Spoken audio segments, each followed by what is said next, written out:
Bonjour Léa, bonjour à toutes et à tous, et Chodesh Tov Mevorach, en ce jour de Rosh Chodesh, Néoménie du mois de Av. Alors le jour de Rosh Chodesh, c'est toujours un jour spécial, il est encore plus spécial quand c'est le début du mois de Av, parce que bien qu'il soit marqué Mishe Nichnas Av Mema'atim Besimcha, quand commence le mois de Av, on diminue la joie, et oui, le mois de Av est un mois triste, notamment avec l'arrivée du Tisha B'Av, du 9 Av, le jour le plus triste de l'année, qui a vu la destruction du premier, du deuxième temple et de moult catastrophes qui sont arrivées le 9 Av.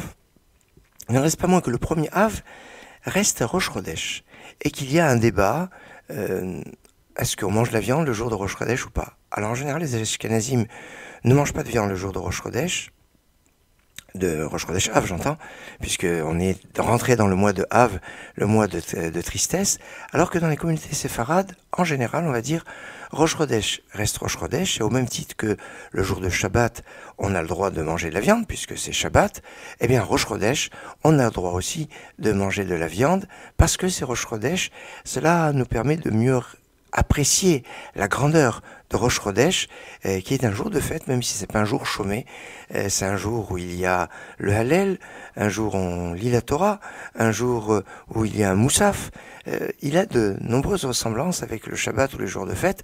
C'est pour cela que il a droit, à sa Séouda, d'autant plus que sa Séouda, son repas avec du pain, de la viande, nous rappelle le repas qui était offert aux témoins qui venaient témoigner qu'ils avaient vu le renouvellement de la lune.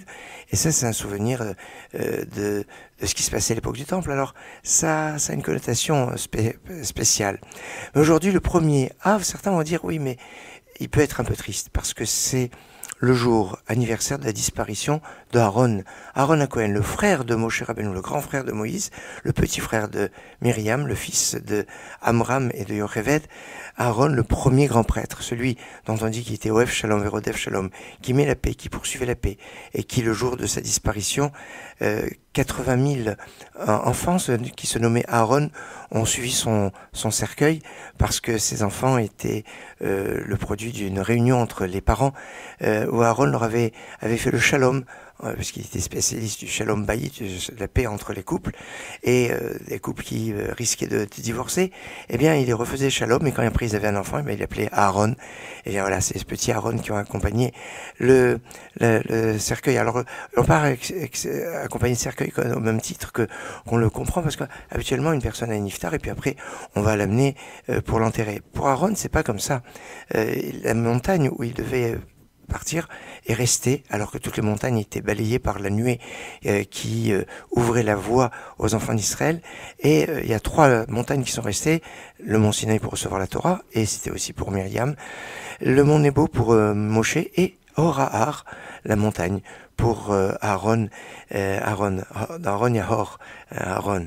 Et Aaron qui va monter avec Moshe et son fils sur le mont Hor-Ahar, et qui va mourir comme ça presque volontairement. Il va donner sa neshama, et puis Moshe et Lazare vont redescendre sans Aaron. Et les enfants d'Israël ne croyaient pas.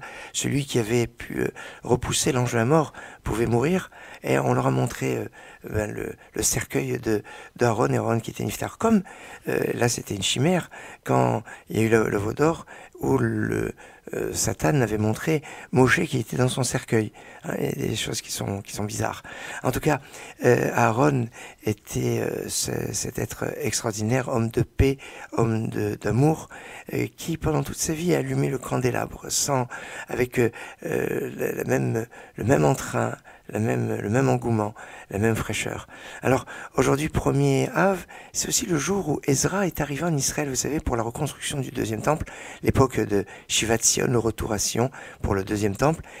C'était le premier Av, comme aujourd'hui. Nous sommes donc dans une date emblématique, empreinte de tristesse, peut-être de deuil par rapport à la perspective du mois de Av qui commence, mais d'espoir, le retour à Sion sous la direction d'Ezra, d'amour par l'image d'Aaron, Aaron HaKohen, et de Bracha, puisque Aaron HaKohen, c'est celui qui va faire la Birkat Kohanim, la bénédiction des Kohanim. Que vous soyez tous bénis. Chodesh Tov Umevorach.